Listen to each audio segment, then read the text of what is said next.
brainwashing placement, propaganda placement, with just all the messages paid for by the government, anti-family, anti-gun, anti-founding father, anti-freedom. We live in a propaganda state. We know they issue fake terror alerts. We know the government launched the anthrax attacks. We know they lied about WMDs premeditatedly. They weren't wrong about it. We have the White House and Downing Street memos. They lied. They knew Saddam wasn't involved with Al-Qaeda. They know they'd used Al-Qaeda to try to overthrow him. They know that he was secular and that they were Wahhabists out of Saudi Arabia. They know all that. And they lied and said he may nuke England in 45 minutes. Remember Tony Blair? They lied about that before. And then in the 2004 election, Cheney told U.S. News and World Report that he believed there would be a nuclear attack by Al-Qaeda and that it was going to happen, and that they better reelect Bush to respond to the nuclear attack. So we know these are the tactics that government uses. We know Governor Ridge is on record saying they were issuing fake terror alerts for political gain. Even Ari Fleischer, White House press secretary, and Reuters and AP back in 2005 said we're issuing these for political gain. I guess to cover himself from the crimes that were being committed. He even told the press corps this in a press conference. But now it's admitted. Not just the press secretary, but the head of Homeland Security said this, okay? So we know governments do this. We know the very same neocon operatives run the Defense Department, still run the White House. The very same banks run the White House. No difference with Obama, just different rhetoric. But now the rhetoric isn't even different. Now it is the same rhetoric on nukes.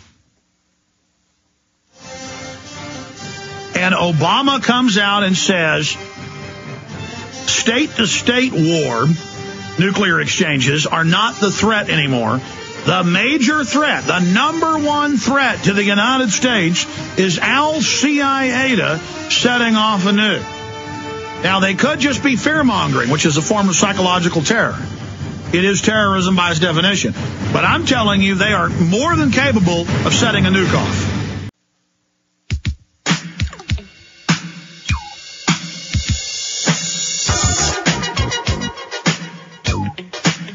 Okay, I want to play just part of Obama's comments and then read through some of the text of it. And then I want to go point by point through the nuclear terror card that they're now playing. And it makes sense for the globalist to set off a nuke in a major city in the West or to bust some patsies who supposedly have a nuke as a pretext to basically start World War III.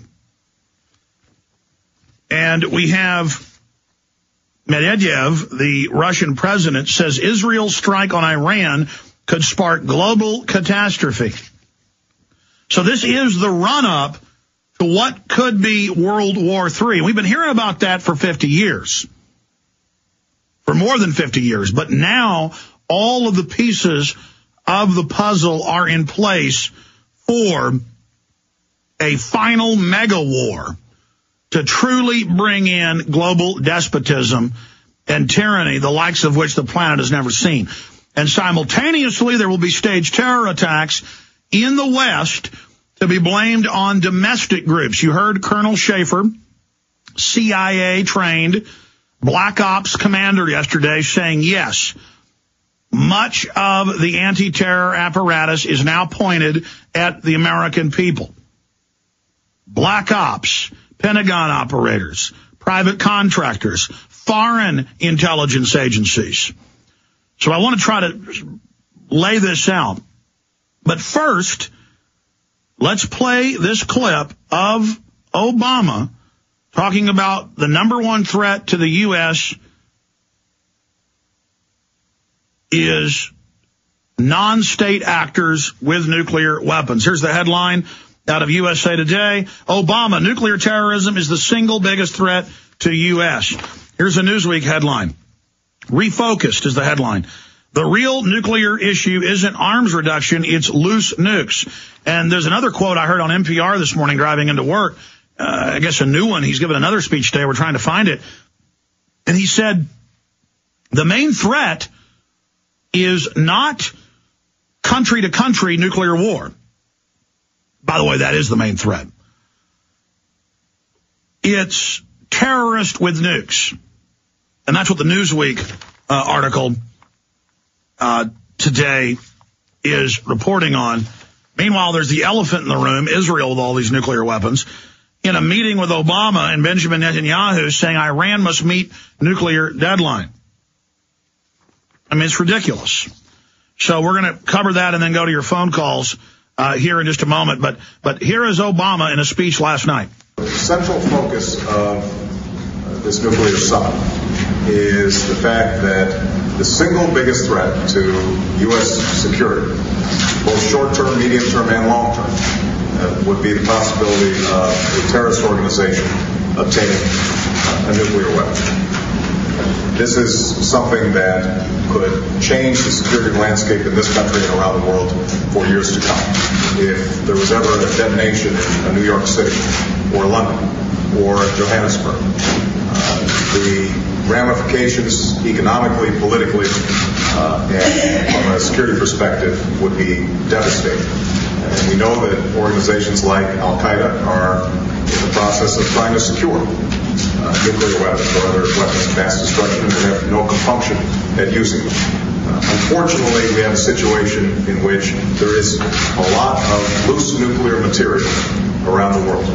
And so the central focus goal of this summit is getting the international community on a path in which we are locking down that nuclear material in a very specific time frame with a specific work plan. And one of the things that I'm very pleased about is that countries have embraced this goal, and they're coming to this summit not just talking about general statements of support.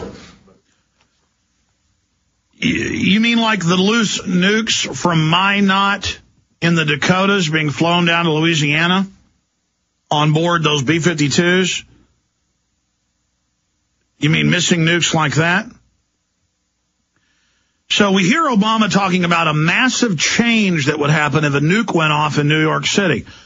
Yeah, the change would be they could then push through their naked body scanners, their secret arrest, their shutdown of the internet, their takeover of the free press, massive tax increases, launching new wars. Then people won't be talking about the banks stealing $50 trillion globally, 28+ trillion in the U.S. People won't be talking about the banks moving to take your private pension funds if a nuke goes off. You have to understand, when they're talking about Al-Qaeda and how Al-Qaeda is ruthless and Al-Qaeda will use nuclear weapons, they're talking about themselves. They are the terrorist. They play the part of the terrorist and as the saviors. This is the global management geopolitical system. Al-Qaeda was created by our government. It's being used against Iran publicly, while they then claim that Al-Qaeda is going to nuke the United States. It is Al-Qaeda.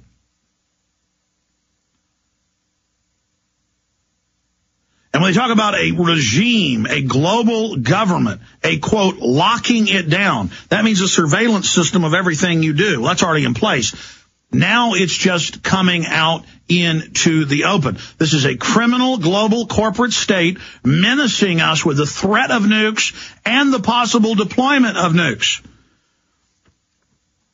And then, of course, there is a new movie coming out with Samuel L. Jackson,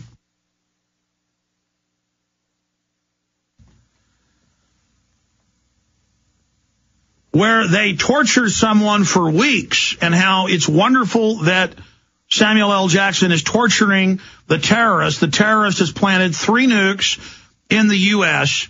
that are going to go off, and he won't say where they are. So you also have all this hype in media, and they have these War of the Worlds type specials on Nightline and CNN and Fox, where they announce at the first that it's just a drill, a simulation. But then they know that most of their viewers will be channel surfing and tuning in during the next 30 minutes to an hour, believing it's real. Like last month, Georgia announced Russia had attacked.